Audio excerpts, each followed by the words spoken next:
what's happening at school. All right. So just to let you know, that this is recorded and will be posted online. So if you would like to share it with anyone, we will be sure to notify you so you can share this presentation. So other friends and family could also get knowledge about what we're speaking about today. So just briefly, who is Kajenga Wellness? So Kajenga is a Black-led grassroots project designed to initiate supportive community resources for children, youth, adults, and families in the Durham region. We strive to build our community foundation and promote holistic teaching and education, as well as mental wellness and healing from trauma.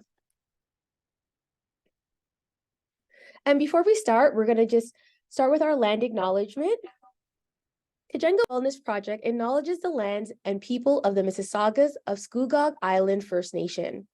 We are thankful to be welcomed on these lands in friendship.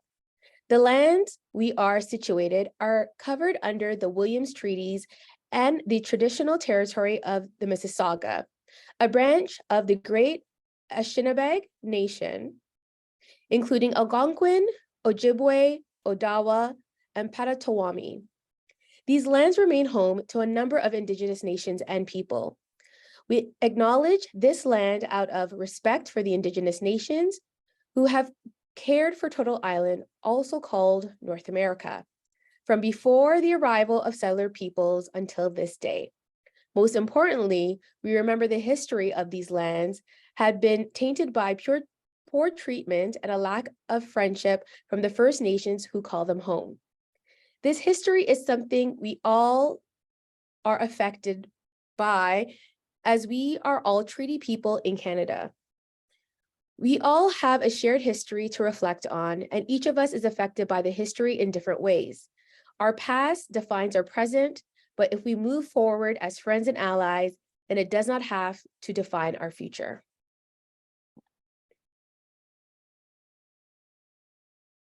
Now, as we begin, let's pause for a moment to remember our ancestral roots and the enslaved African people that were stolen from their homelands and traveled through the transatlantic route to build on lands we know as North America.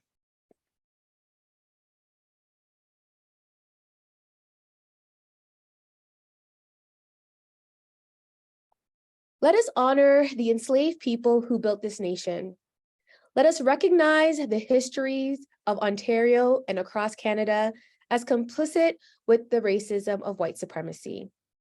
We recognize that these difficult histories persist in present-day racial realities. We commit to dismantling racism in all spaces, and we invite you to come together with us to create change. So today we welcome our facilitator, Melissa Perriman, who is a teacher at the Durham District School Board, who will be here to present the workshop to you all. If you have any questions, please feel free to put it in the Q&A or drop it in the chat as well. So thank you so much, Melissa, and you can take it away.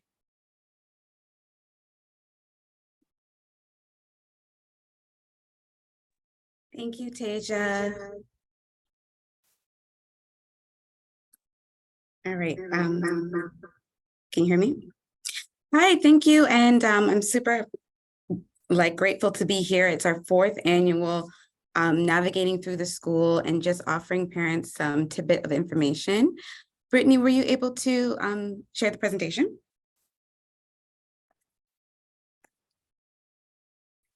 So the purpose just of this workshop is really to give parents some tips, some nuggets, some just goals of how we can navigate the school system that wasn't built for us to succeed. So keeping that in mind, how do we navigate it? How do we help our Black students succeed in a system that wasn't built for us? So I always like to think back on how I acknowledge the land. There's a picture there of St. Lucia. I was able to go to St. Lucia over the summer, and going back to the Caribbean, it feels like home. Like I really enjoy every time I get off the airplane, I smell the air, and it just feels like home. So I have a strong connection to the islands, and I always appreciate when I'm there, but I also appreciate coming back home. to Canada, which I've been here for so long.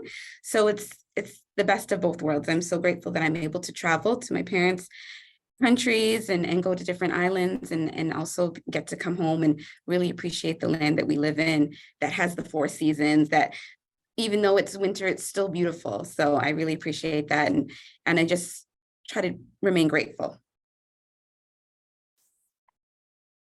And I love that we're having this presentation like on the eve of Orange Shirt Day, because it's so telling. So we all heard about residential schools. We can no longer be ignorant to the fact of what happened to Indigenous students in schools. And this is a time to reflect and learn that this school system that we are in has not been changed from since, like it hasn't been reformed. So until we get complete education reform, there's so much work that needs to be done within the school system. And it's a matter of acknowledging all the biases that teachers hold and the system and really trying to work within it.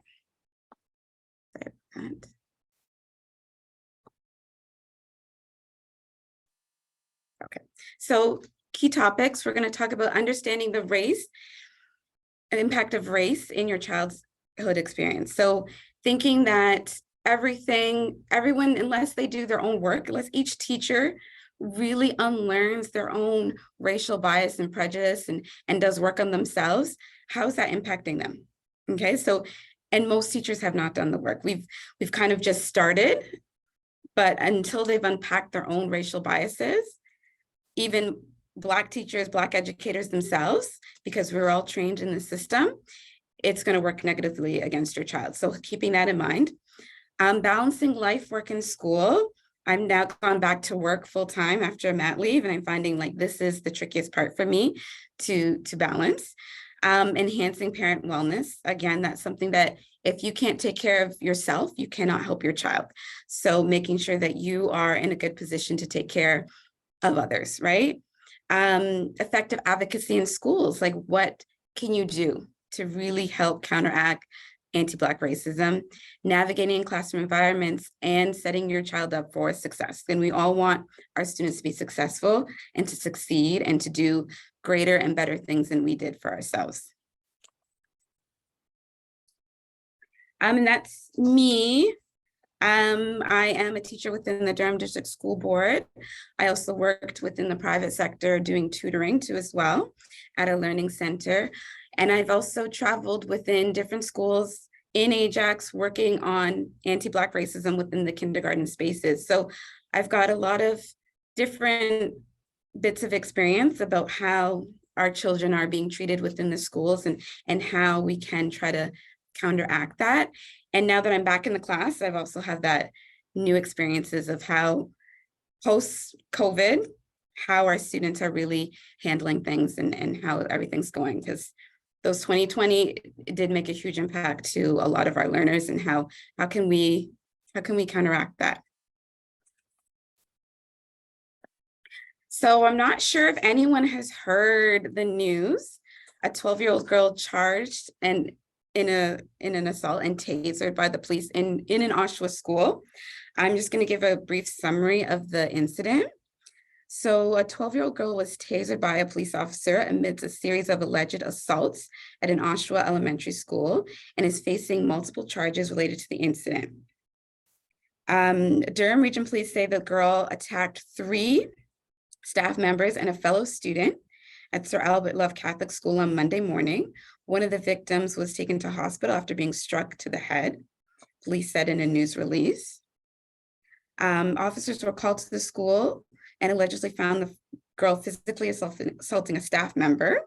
One officer tasered the girl and she was arrested according to the release. So this was also captured on body-worn cameras. The girl was charged with 4 counts of assaults. And I notice I'm saying girl because it's a 12-year-old girl.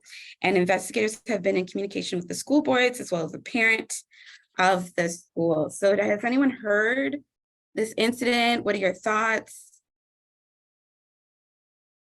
Let me check the chat here. And can anyone guess what the race of the child is?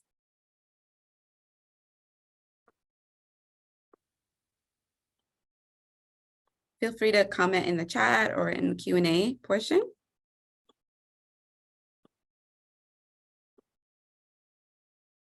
Yeah, so it was a Black girl. And I knew before they even said anything that they would have arrested and tasered a Black girl, because it was a lot. And in my opinion, that's the school system failing that child. There's several missteps in the system. Yeah, I thought, yeah, you would think the police, one comment said, like, I thought the police did not use a trauma-informed lens. Like, yeah, she was tasered. So there was a lot of missteps that happened to get that far for a 12-year-old girl to be tasered in school. Lack of support, lack of funding, lack of training. Lots of things must have gone wrong for a child to get to the point where they're actually aggressively physically assaulting, and for the police to come in and feel like they needed to taser a 12-year-old girl. That's our system failing. So from that moment, I was like, this is broken. Like 12 years old. So that's a little girl being tasered, and you can die from being tasered. So it was very shocking, but I wasn't surprised it was a Black girl. That's my own personal opinion, but it was super shocking. So our system is broken, and we need to help fix it. So I have a poll question. If you are a parent with children, have you had a conversation this year, either phone or email, with your classroom, your student's teacher? Awesome. Samantha Clark says yes. Anybody else? Have they talked to, made connections, introduced themselves?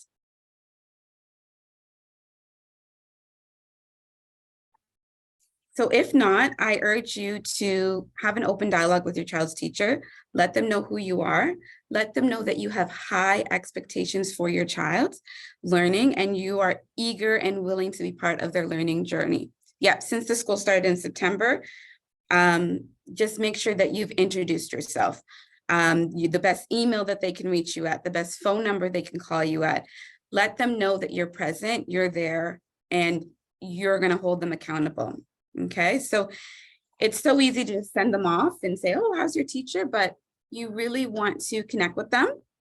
Yes, and go to meet the teacher if you can, for sure. And if you couldn't be there, you can ask to come in. So often we think that we only get those 3 times to visit the school. No, you can come in, you can call, you can ask if I can see the classroom. Definitely, you can, it's a public space. You can come in and definitely book an appointment with your teacher to meet them. Okay, they need to see us as Black parents, racialized parents, visible there with their students. So that's great that people are saying yes, that they have done that. That's perfect. So balancing life, work, and social. So again, we can only be our best selves when we are taking care of ourselves, and we can only take care of our children once we've taken care of ourselves. I'm finding this the hardest now that I'm back at work full time, is being able to balance my life, my work, and my social. But here's some key points to help kind of like reset and get you back in the right direction. Identify some of your values, some things that are really important in life. I've now recently started going back to church, and I thought that was something that was important for me. That was a great way for me to just get out the house, get dressed up nice, and I'm creating time out of my week to go and do that. Practice great time management.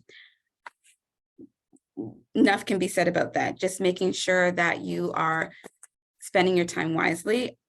It's so easy to get caught into 10 episodes of Netflix and lose track of what you need to do. So it's really good to just say, okay, I get 2 hours of TV each night or 1 hour of TV, then I got to go to bed early so I can be fresh and ready for the morning.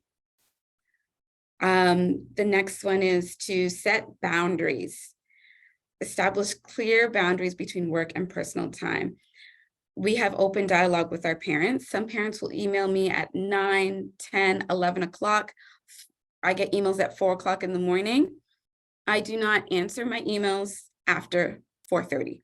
So it will come in. You can email your teacher at any time, but you want to make sure that you have clear boundaries. So I will email during school hours, but I'm not gonna email back or even try to read or check my messages at 11, 12 o'clock at night.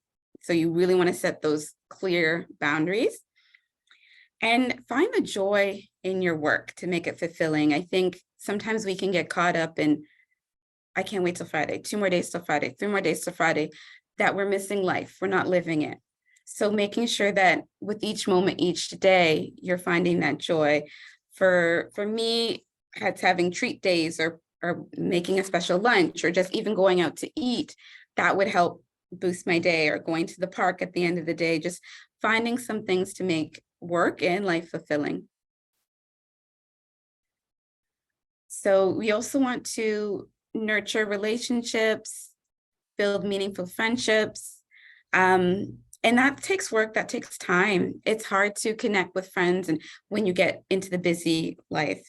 But if you carve up some time, it could be really fulfilling. And it doesn't have to be every week, but maybe once a month, you connect with your friends and you guys do a movie day, or you go have some drinks, just somewhere where you can get that social bit for you outside of your kids, outside of work, outside of the mundane, to kind of boost your own morale, boost your own esteem.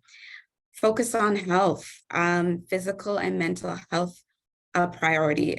I'm going to talk more about the mental health piece, but after 2020, after the pandemic, after all the financial inflation, interest rates going up, all the things, eggs being $7 to $8, it's so important that we work on our health, right? Really help maintain that stress, manage that stress, and really focus on our health, because we only get one health, one life, and we want to make sure that we can really take care of it, because they will replace you. And I always say that at work, if ever you can't come in, there's someone there that will replace you. So don't think that you're invincible and you're the only one, because we're not. And so our health is key. Our health is something that we need to maintain and really pay attention. Don't put it on the back burner, because you need to be your best self to help your children, your friends, your family, and everyone else. And lastly, my favorite, taking breaks, incorporating downtime in your schedule to rest and recharge. This summer, I had the pleasure of taking lots of breaks. I went to St. Lucia, and you can see there's my baby enjoying like life, living his best life, and relaxing, resting. He's sleeping there. It's so important. It's so important to balance, right? So as much as I'm working hard during the school year, I know that I'm going to try to book another vacation for the summer, for March break, even for Christmas if I could. So that's important. I just wanted to give, I think we started a little bit late, but maybe any questions at this point in time? Anything, if I should go slower, how's the pace? What's our feedback in our audience here? Because then we can just power through. We don't need to take a break. And if anything that you have questions about school that you want me to address to as well, anything that's come up within this first week. Okay. All right, good. Okay, I think we can keep going. So the next slide is a video as we segue into parenting.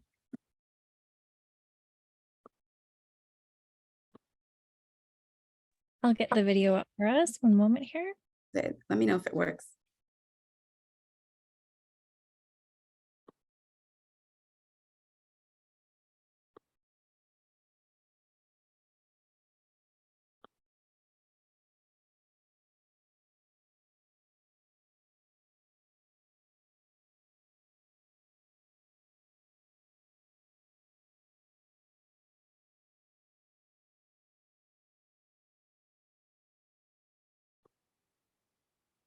Is it working? Do you have the link by chance? Sorry, it's Um, just not linking there. yeah, let me just, We've got it. It's loaded. you got it? It was loading. One moment here. Okay, sorry.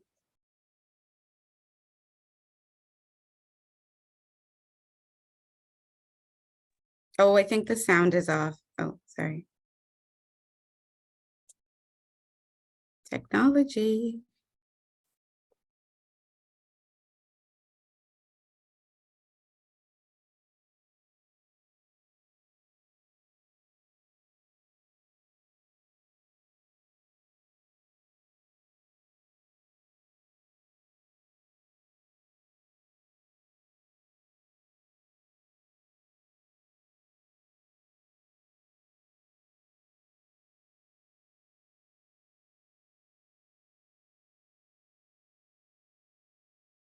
Oh yeah, you just have to press that little speaker at the bottom. Oh yeah, right there.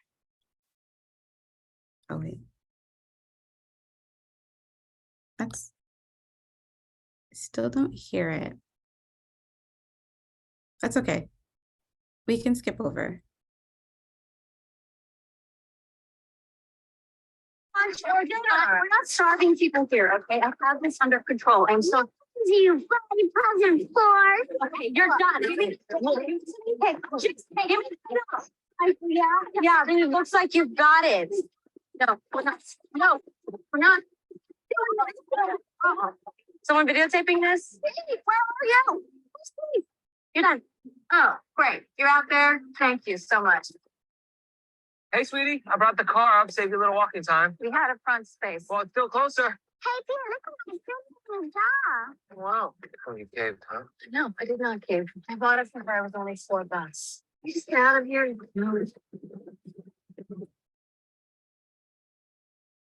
So basically, they're in a store with their foster children, and the little girl wants the Barbie, and the mom is saying, no, not the Barbie, and they're just fighting over the Barbie, and the girl's having a temper tantrum. And I don't know if you've ever been in public with your child having a temper tantrum. It's embarrassing. It's you want it to stop, and you want to stay true to your morals, but it's really hard. So at the end of the day, her bigger sister buys her the Barbie, and you just have to pick your battles. So that was my take from that. And it's such a good movie, but it really outlines that parenting is very hard. It's hard work. You're always on. So I always like to go through the stress burnout questionnaire. So thinking to yourself, and you don't have to put anything in the chat, but if you feel yes to a couple or more of these questions, you may have stress burnout. So one of them is, I feel run down and drained of a physical and emotional energy. I have negative thoughts. I am harder and less sympathetic with people than perhaps they deserve. I am easily irritated by small problems. That's me. I feel misunderstood or unappreciated. I feel like that I have no one to talk to. I feel like I'm achieving less than I should. I have physical symptoms of stress, example, insomnia, stomach pains, headaches, migraines. I feel my memory is unreliable. It's me again. I'm more susceptible to illness lately, colds, flu, allergies, hay fever. It's hard to enjoy myself, have fun, relax, and experience joy. So you can find this test, the full test, at mindtools.com. But if you've answered yes to a couple or more of them, it's time to kind of reevaluate and really try to put some strategies in practice. Or if you need to, seek outside help, therapy, counseling, to help you get back on track, help you reset. So I have some statistics about mental health in Canada, and half of Canadians will face some level of mental health issues by the time they turn 40. That's huge. That's half. Younger people in Canada are in the group most likely to have a mental health condition. Again, that's huge. People on the lowest incomes are 3 or 4 times as likely to have poor or fair mental health compared to people on the highest incomes. And the number of Canadians reporting their mental health as good or excellent fell following the COVID-19 pandemic. and we've talked about that at length in previous presentations, that the pandemic did a number on a lot of mental health. And the number of people who feel regularly stressed out almost doubled following the pandemic. So it's important that you check in. This is like a check-in. How do you feel? Do I need supports? Do I need outside help? Do I need to reevaluate my life? How can I get back on track?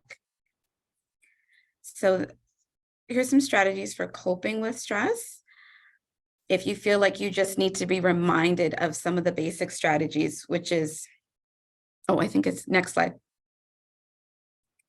Listening to music, physical activity that's huge, reading, meditation, praying, going to church, self-care, yoga, getting a massage, one of my favorites.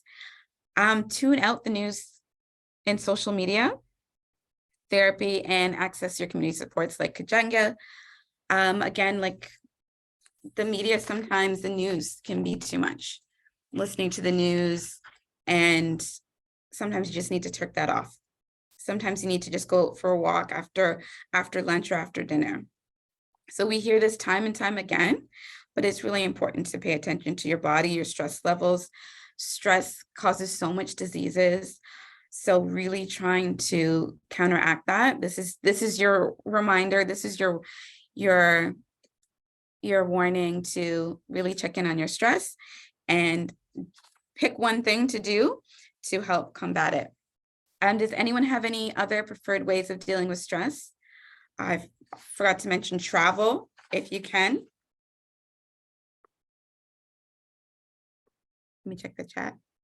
We do have a question in the chat, and Carrington, I'm sure we'll answer that shortly.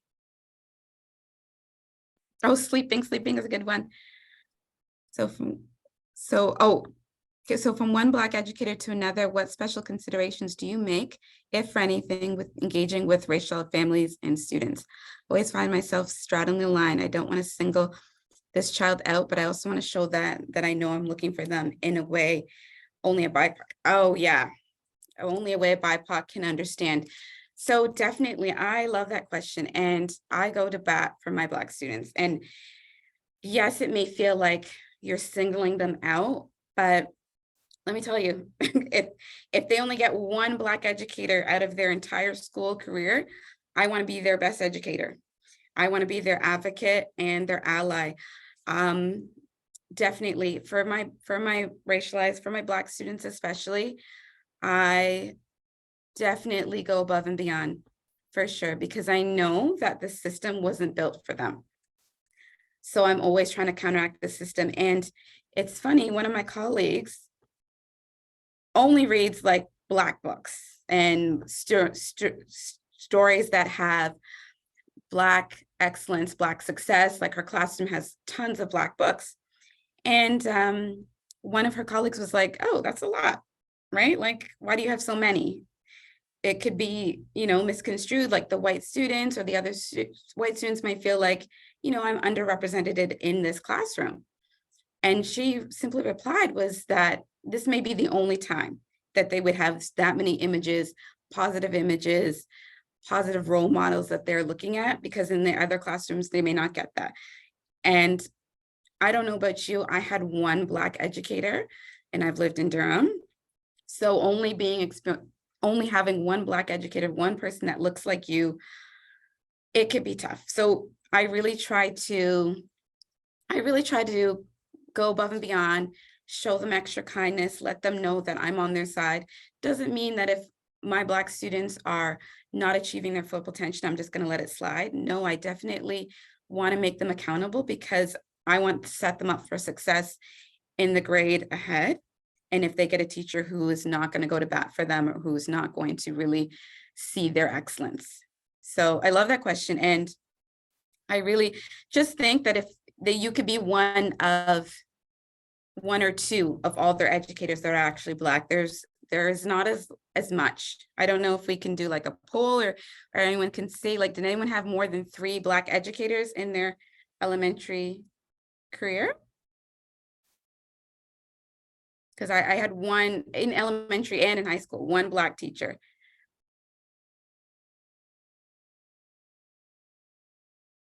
None, yeah. So I try to be the best to the best. If it's the only one that they'll see, not a single one. Yeah, never.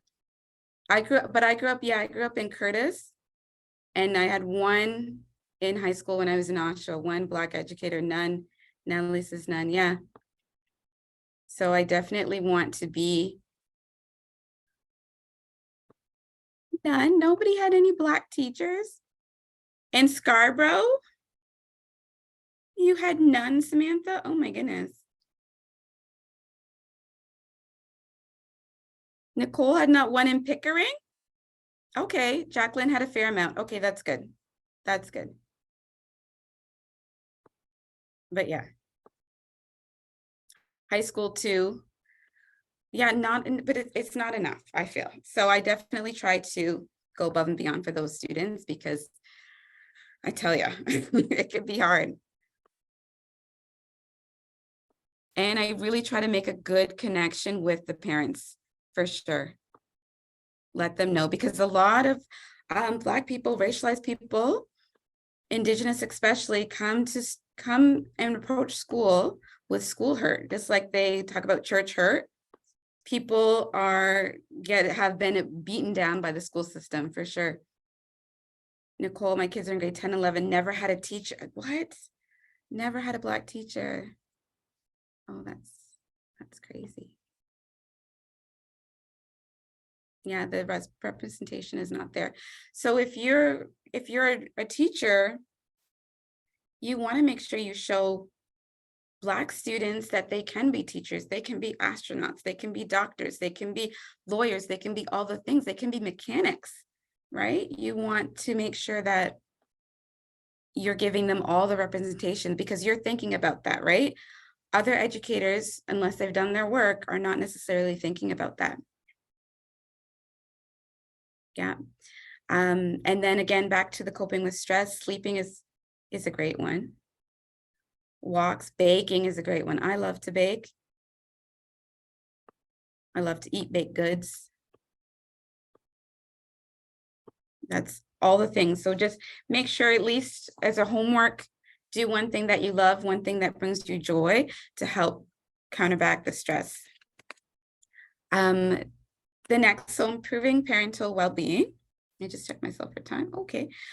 Parenting is challenging, but it's also really rewarding and can bring fulfillment. I worked as a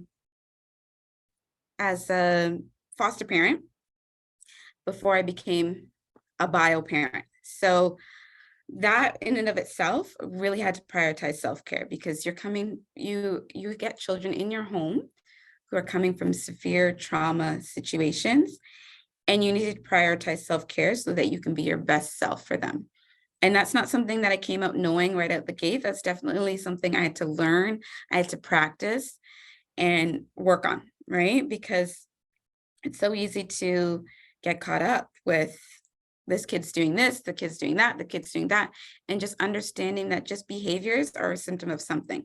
So my kid is having a temper tantrum. What's going on? Why do they always temper tantrum after school? You know, sometimes they have to hold it in.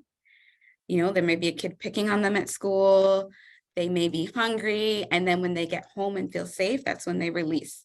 So you want to make sure you're your best self, so you're not taking on their stress and taking it personal when they lash out or when they scream and throw things.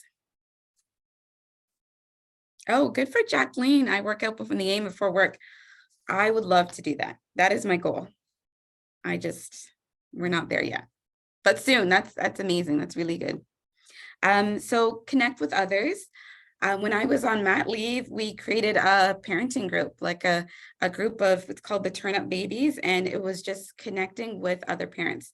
So even though, you know, I was raising kids before, I still wanted to connect with my own child, with other parents, and leave the house. Otherwise, I would stay in my house all day in my pajamas. So it was so good to connect with other parents and say, oh, you know, does your child do this? Does your child do that? And it was good to build community and build relationships. And it was, you know, great for the babies to get to see other babies that looked like them and really really have a bit of a community. Set realistic expectations. That one's a good one, because I can make a list of 1,000,001 things to do and then never check off anything. So set realistic expectations, like today, I'll do 1 load of laundry. And maybe for me, it'd be today I would fold my laundry, not even complete a load, maybe just put it in the wash machine. And that would be my expectation, and it's realistic. And practice mindfulness. That's another way of just trying being in the moment, being present. It's so easy to get caught up and not be present, right? I'm there all the time. So just to go over quickly, what is anti-Black racism? And when we understand anti-Black racism, we can understand how it's working in the school system. So it's a pervasive and systemic form of discrimination that targets individuals who identify as Black or African descent. So it's rooted in historical and contemporary power structures that prioritize whiteness and dehumanizes Blackness. So this type of racism can manifest in a multitude of ways, but not limited to police brutality, racial profiling, employment discrimination, housing discrimination, and what we're going to be talking about is educational inequalities. So it's important to acknowledge and address anti-Black racism in order to create a more just and equitable society for all. So with that being said, what does it look like in school? So it could be more office suspensions. And now, in the Durham board, at least, they stopped suspending students up until grade 3. So before your child in kindergarten could have been suspended, but now they don't start suspensions until grade 4. So it's still, if you have a student that's in grade 4 and older, be mindful of, but at least they're not suspending our babies, which were 8 and under. So it could be more office suspensions, disproportionate inclusive student services referrals. So we'll talk about that a little bit more, which is, okay, let's refer your student to like a behavior safety plan, an IEP. It's more of that. It's the lack of representation in the books that you're reading. So if you go in a classroom, you see the books and none of them have Black students on them, you know, that is anti-Black racism, right? It's not representative of your class. And it's not limited to white educators. So racialized educators, Black educators can perpetuate anti-Black racism. It's part of the system. So just because you see us and we're skin folk does not mean that we are all kin. It's lower expectations. So like I said in the beginning, say I have high expectations for my child. You know, I want them to achieve the best. They're often seen as the aggressor in conflicts. So I've seen it time and time again. Your kid may have retaliated it from someone pushing them, and they're seen as the one that were the aggressor. It's having poor learning skills, what they're assessed of, and that's subjective, right? You can't. That's not something that's marked on a chart, on a scale. Your teacher is just looking at your student and assessing, okay, their learning skills are poor. That's their opinion. It's assumed to have unsupported or angry parents. And I've seen it. I've seen educators talk about Black parents and saying, oh, that's an angry mom. That mom's got attitude. It's happening. The big one, Black History Month, just having the slave narrative. So if all your student learns in Black History Month is about Henry's Freedom Box or about Harriet Tubman and slavery, then it's perpetuating that negative images. It's really important to learn, but if that's all they're getting again and again and again, it's making them feel like they're nothing, making them feel like they're less than. That shouldn't be their only discussion about Black individuals, is of them being enslaved persons. Less likely for educators to look at you. Your hand is up. I've seen it. I go into classes and I was helping educators, and you would see, even if the Black student's hand is up first, they may not get picked, right? And on several occasions, just not a one-off. Placing international students in lower grade. That used to happen a lot before. If you came from the islands, you were definitely put down a lower level because your accent was considered English as a second language. They did that a lot. the dress code. I remember growing up in high school, not being able to wear like a head tie because that was considered gang related, but you just wanted to lay down your edges, and hyper surveillance of Black students. Black educators do that too as well. They're always looking at the Black students and surveilling them. And then the streaming, which we have kind of ended that, but they were streaming students into applied instead of even offering them academic courses without even knowing their academics. So Nicole says, I have high schoolers and it is not entirely true that streaming is ended. Ooh, okay, perfect. My son's grade 8 teacher tried to tell me that he should not be afraid to take non-academic classes. This is streaming, very supple, often framed in a compliment that makes it really hard to catch how they're undermining your child. Thank you so much for your comment, Nicole. It's so true. It's so true. Yeah. Don't be afraid. Don't be afraid to try non-academic classes. Wow. I'm glad you caught that. Wow. That's horrible. Like, don't be afraid to try academic classes. That's how they should be saying, like, but it's there, and catching it, realizing it, knowing that this system was never meant for your child, period. It was never meant for Indigenous children either. Like, and knowing that we need to counteract that. That's, yeah, definitely. So the streaming has not ended. They said it is, but it's, their ideologies are still there. Awesome. Thank you so much. The effects of anti-Black racism. So even if your child is not telling you these things, you may see it. A shift in play or academic performance, reverting to younger behaviors, not wanting to go to school, complaints of bullying, loss of interest in regular activities, decreased self-esteem. That's huge. That's huge. Increased anger, worry, fear, and loss of hope. So if you notice a shift in your child, especially with this new school year happening, check in with them. See if everything's going okay. Talk to them about friends, and not just how are you doing? Who did you play with? Is so-and-so still your friend?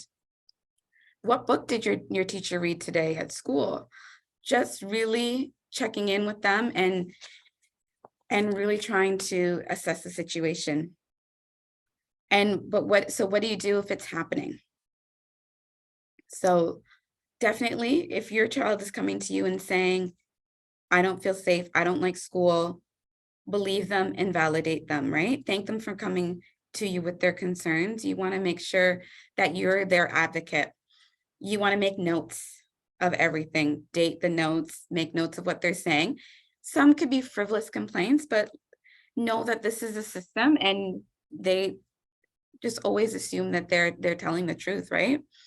Contact your teacher. I do appreciate when parents contact me first if they have a concern, and then I can counteract it. If not, if you don't feel the teacher is really doing what they need to be doing, you can elevate your concerns to the administration team and follow up, document it, keep things in writing. And then you could also look for a community advocate. At Kajenga, we help advocate parents of Black children. They're great advocates. If you need to elevate it further, racism and discrimination is a professional misconduct. So if you're feeling that your child is being harmed racially, that can go against them. So another question here, are there any school board policies you would recommend all racialized parents look into? I know I always look at the hate speech policy, the dress code for coded language around gang affiliation. Oh, that's a good one. I know that the Durham board, so I'm with the Durham board, we came out with anti-Black racism policy that all parents should look at, but it's also being updated. It's also in the process of being updated. So they're constantly trying to update the wording. For even the Durham board, we had our human rights policy, which went under a lot of attack last year because they did use the words white supremacy, and that gave a lot of backlash. But they are slowly really starting to make these policies into practice. So definitely the human rights one. Durham has a specific anti-Black racism policy that you can keep in mind, and you can just Google it, or I can put it in the comments once we have the video. So yeah, and there's definitely, so the new policies are really trying to be vetted, and they've got some good Black educators on them, really trying to make them like not with the coded language, like gang affiliation. So we're really trying, at least with the Durham board. I think the Catholic board did their human rights policy, but they didn't add the white supremacy on it. But correct me if I'm mistaken. Does that answer your question? But the human rights one is the one I think for sure you should look into, because now it can be a human rights violation if you feel a child is being mistreated at school. And make sure you have that documentation, that paper trail of things that are happening, so that you can act accordingly. And it is now professional misconduct. So, and our superintendents, some of the superintendents with our board, they're really cracking down. Okay, we have a chat. They did add the language. Oh yeah, they tried to strip out white supremacy and colonialism from the policy, but we fought and had them to adopt the change. Yeah. Accused of misconduct. So again, they go through a tribunal and a board, and they go to a hearing, and then they decide the outcomes. So that's why it's so important to document. So you have a clear documentation of the things that have been happening. Sometimes it could be they have to take like a course, or they have to do things. But if you've been accused of misconduct and it's really severe, you can lose your license, right? So it's important to have clear documentation, and just make sure that you write everything down. And, so that if you feel like your teacher is singling out your child, treating them unfairly, that they can suffer the consequences for it. And it's just because they just don't have, they're just not really working on their biases. Some people feel like they don't need to. They feel like I don't see color, I'm unbiased. And that's where the system plays out the most, right? So how to counteract anti-Black racism in schools. So if you're noticing that your child is feeling a type of way, talk to that teacher on a regular basis, ask about what they're learning, ask if there's representation, like what books are you reading, who are you studying in school. Don't be afraid, volunteer if you can. And then you as a parent, making sure that you're reading books with Black people as in excellence, as doctors, as lawyers, as astronauts. Make sure that you're getting involved too, if you can, within the community to really try to improve their wellness, right? Because they want to make sure that even though they're getting those images at school, we're counteracting them. And that we also have the language that we can kind of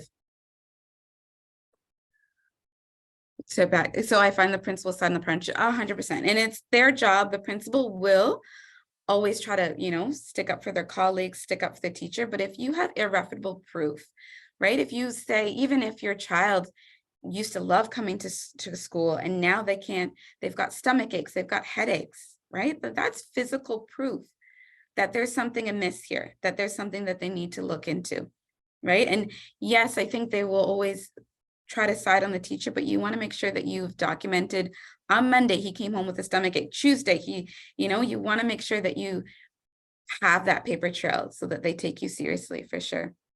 Because it's easy to side with your colleague and say, yeah, but more and more, even if you got to elevate it to the superintendent, they don't have the same relationship with the educator, right? Right. So you want to make, and some, educators cause harm, as much as I don't want to say it and don't believe it, but they do. And it's not okay that we go and get or send our students out to get harm.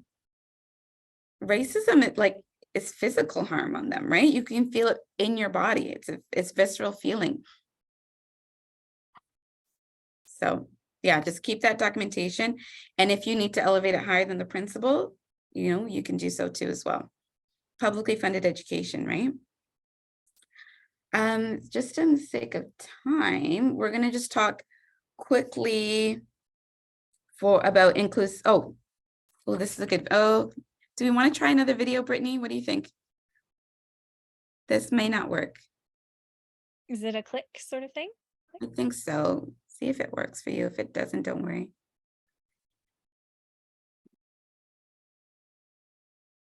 No. All right. That's okay. Don't worry about it. This is just another clip about growing up African with ADHD. So I know when we talk about inclusive student services, or special education is what it used to be called, Black students were definitely being referred disproportionately more to those services. And then parents, are like, no, I don't want that. My child, I don't want my child.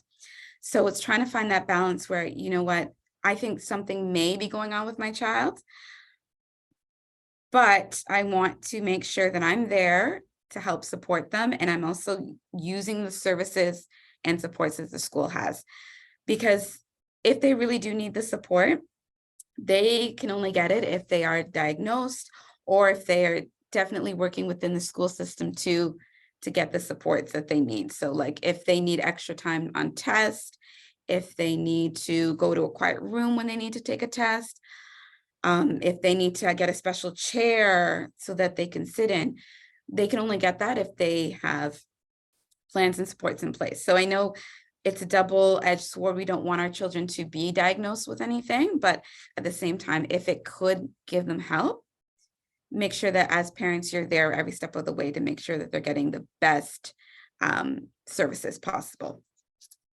So, and that includes an array of learning disabilities, array of exceptionalities, I should say. So inclusive student services. So it starts off with an IPRC, which is just a formal committee that meets and decides if the student should be identified as exceptional. And then if so, how can they meet their needs? So they'll meet and say, okay, the student has exceptional needs, how can we do that? And that, as a parent, you can be there.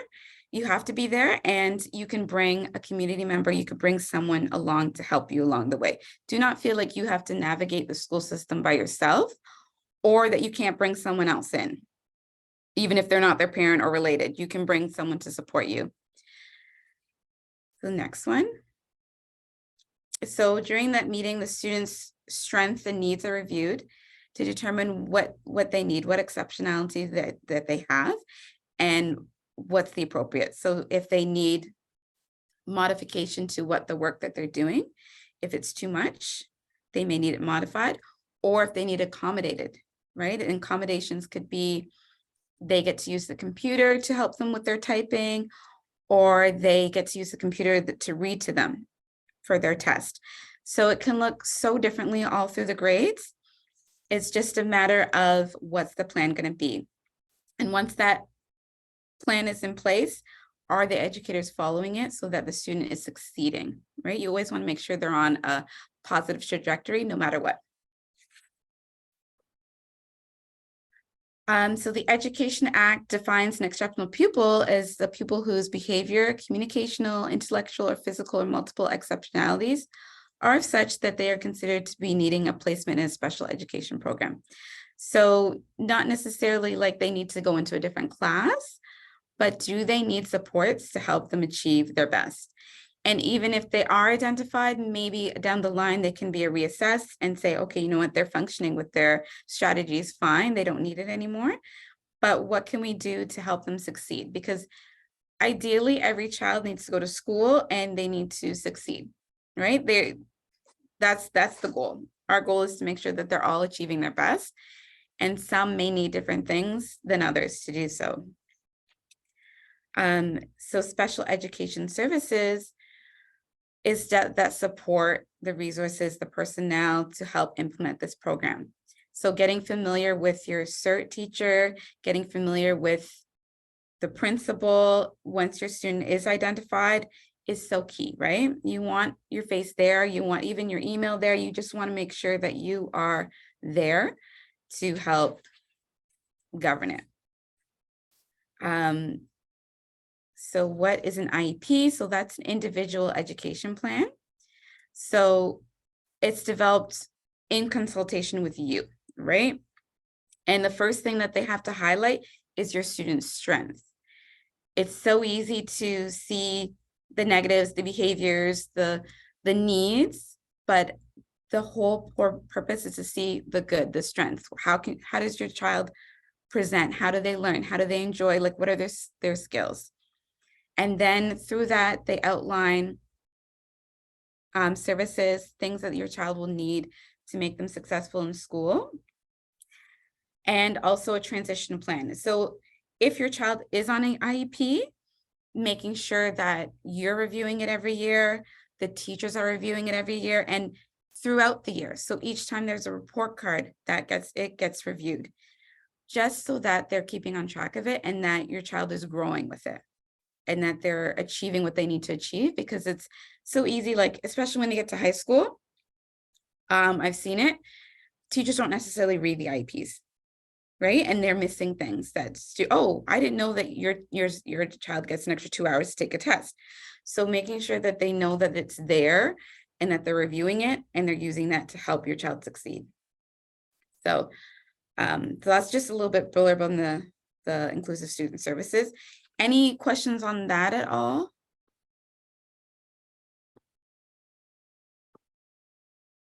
Because that one's always a bit of a big one. So the last couple slides, just setting your child up for success. If you can, providing your child with positive mentors and positive role models, sorry, my spelling,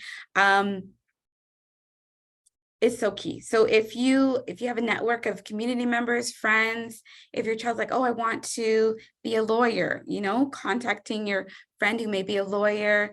Can you talk with my child? Can you meet with my child? You want to, you want to make sure that you are really setting them up with Black excellence, Black success. We have a question here. What if you change schools? How do you ensure your IEP is implemented? Perfect. If you change schools, the IEP goes with the school. So definitely calling the teacher, calling the school, saying, you know what, this is the IEP of my child. These strategies worked well with my child. I've seen it time and time and again. A child with an IEP had some strategies before at one school and it's not necessarily followed with the other school. So really making sure that you're on top of it, talking to the teachers and making sure that they're implementing the IEP, especially in high school. So encouraging your students to get involved in a Black Students Association. That one's really good. Those provide like leadership opportunities for children. If your school doesn't have one, ask the teachers. They don't need to be Black to set one up. They just need to create an affinity space for Black students to have leadership roles within the school, right? And that could be them reading books about Black excellence to other classes, or it could be them putting on a presentation outside of Black History Month about a famous Black scientist, like having them celebrate being Black, really trying to show the excellence, because really and truly, you're not getting that in the textbooks. You're not getting that in the regular programming unless your teacher is extremely intentional. And as a parent, how can you be intentional? How can you really set your child up for success? What are some things that you can do? Sports are a good one that helps build confidence. Really trying to create good friendship groups with them, because friendships can be so hard to navigate. So if you know people with kids around your child's age, setting up play dates, having, going to shows, going to plays, like really trying to cultivate a great childhood experience for them, because it's hard. It's really hard for these kiddos. So, any questions at all? Did I miss anything in the chat?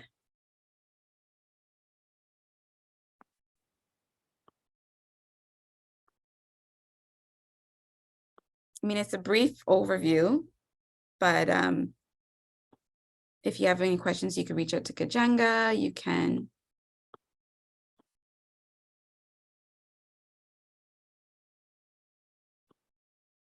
Oh, thank you so much.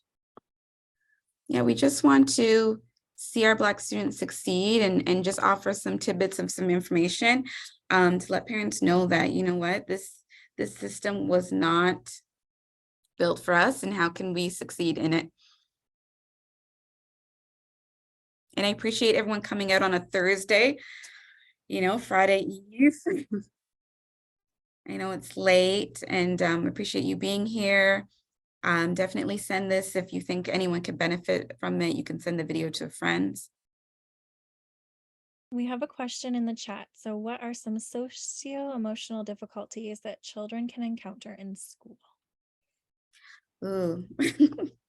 You know what? The biggest one I'm seeing is because COVID, and because there was a bit of like 2 to 3 years where children were kind of isolated from the in-person, and having a hard time, like not actually interacting with people, that their social levels are very low.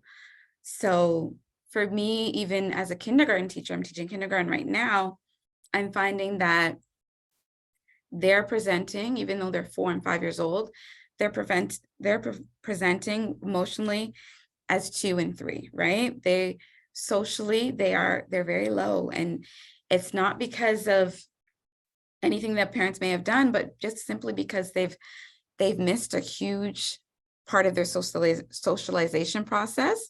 So if a friend looks at them the wrong way, they're crying, or if they don't get the toy, they're having meltdowns. Even parents have been saying, okay, I think my child is getting bullied, and I feel like they don't even know how to interact with peers, right? And you also see that as they get older in grades, just being able to hear friends' concerns and listen and really definitely trying to socialize. I think that it's very tricky. I think they've missed a couple of years, so they're all a little bit low. So I think creating a lot of social opportunities, like for them to go out with a friend, for them to have a play date, and where an adult is there to kind of help govern the conversation, govern their interaction, is key, because they're socially, I think they're really struggling. Is there a session for Black students as well? Yes, definitely. So you know what, we've also presented this in a way that Black students could come to as well, because definitely once they get in high school, they are their best advocates, really and truly, because they see things happening and they can call it out for sure. But that is something that we can keep in mind to kind of, oh yeah, Infrata has smaller groups for children and youth starting in October. We also provide groups in school, and we're working with a few high school schools and elementary schools this term. Perfect. So definitely, if you are looking for a particular school, Samantha, you can reach out to Kajenga and see if they offer support in that area. Oh, thank you, Brittany, for the website. Yeah, so if you go on our website, there is an enrollment form, and you can just indicate your interest in our in-school and our in-house programs, and also in counseling as well. So one-on-one mentorship and counseling. Oh, and we have another question. What's the best way to get in touch with Nicole? I have some questions for her after the session. Yes, definitely. Would it be email, Brittany, or? Yeah, so I will put our info@ifarada.org email in the chat in a moment, and you can always reach out there to Nicole, yes, or anyone on the iFarada team, or Melissa as well. We can connect you guys too. Thank you. Thanks, Carrington, sorry for all your questions. That was great.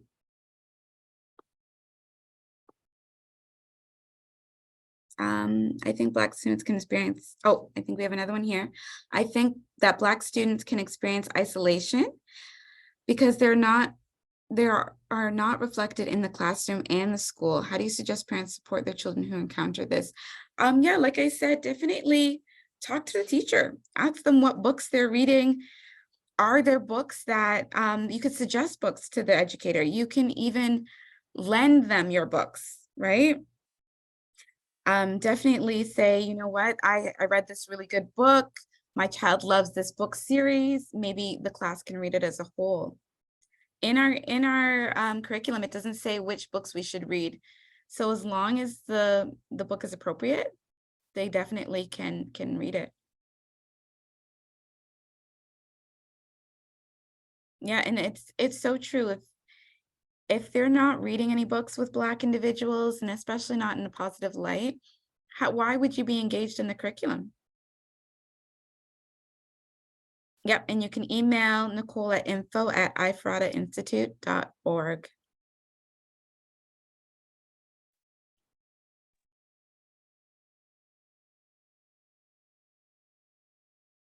Okay, does anyone have any other questions?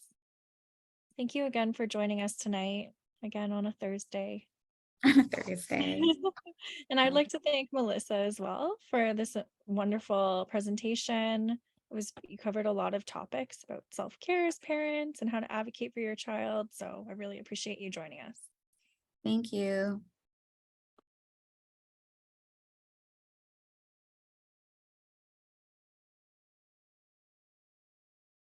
Thank you, Cheryl.